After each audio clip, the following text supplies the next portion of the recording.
airport terminal. She lives in Las Vegas. Duh. With her husband and their pet turtle, Lenore. Please give a round of applause for Amanda Skenandore.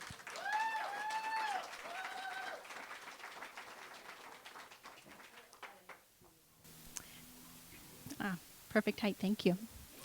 Yeah. Thank you so much, Imperfects Books, for putting this on. Of course, Spread the Word Nevada for hosting us. Grouchy John's for sponsoring all the wonderful treats. I wrote quite a bit of my first book in Grouchy John's way back when. So I'm very, very grateful to be participating tonight. And I'm going to read a small bit from early in the new novel I'm working on, my latest shmush of history and fiction. They said their goodbyes at the hospital.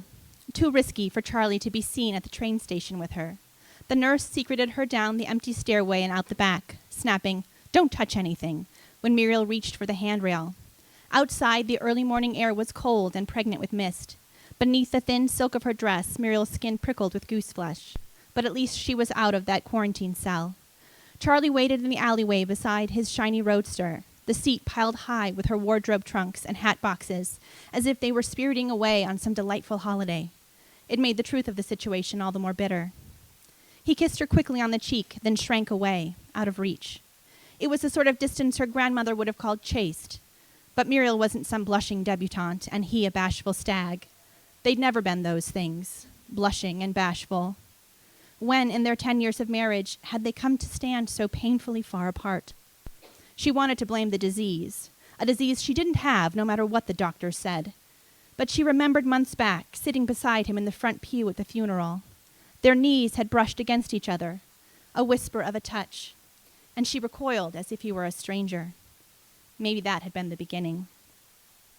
She caught the scent of smoke, carried on the heavy air, and saw an orderly with his cigarette at the end of the alley watching them. Charlie saw him too and angled his hat to obscure his face. The hospital and its ancillary buildings crowded around them, keeping them shadowed in the fledgling dawn. But soon the sun would rise, revealing them to whomever looked out their window. Charlie checked his watch and cleared his throat. They'd already worked out all the details of her departure. What excuse he'd make to family and friends, where she might secretly send him letters, which of her hats and dresses and shoes she needed for the journey. What else was there to say? "And the girls?" she asked at last. Part of her wished he'd brought them, despite the doctor's warnings. She needn't touch them, only blow kisses and tell them goodbye. A final look to imprint their faces on her memory. "They're with the nanny," he said, tugging on the cuff of his suit jacket and surreptitiously glancing at his watch again. "Evie misses you. Helen too, I'm sure." Hearing their names made every part of her ache. She hadn't nursed Helen in months, not since the accident, but even her nipples tingled with pain. Perhaps at best he hadn't brought them. "How about a goodbye drink?"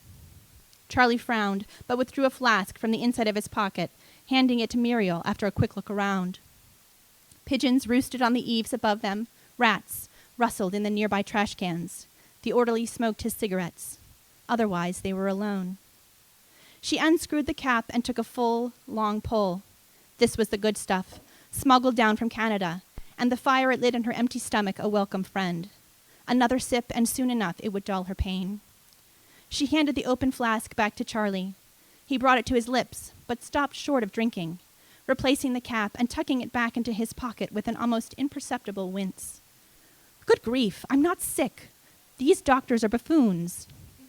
"I know," he said, even as he wiped his gloves on his trousers. So much for him being a great actor. Nearby, a motor growled to life, and a moment later the ambulance appeared. Muriel's gut clenched. She took a step closer to her husband. To Charlie's credit, he didn't back away. Suddenly, there were a million things she wanted to tell him. "I love you. I'm sorry. I know it was my fault."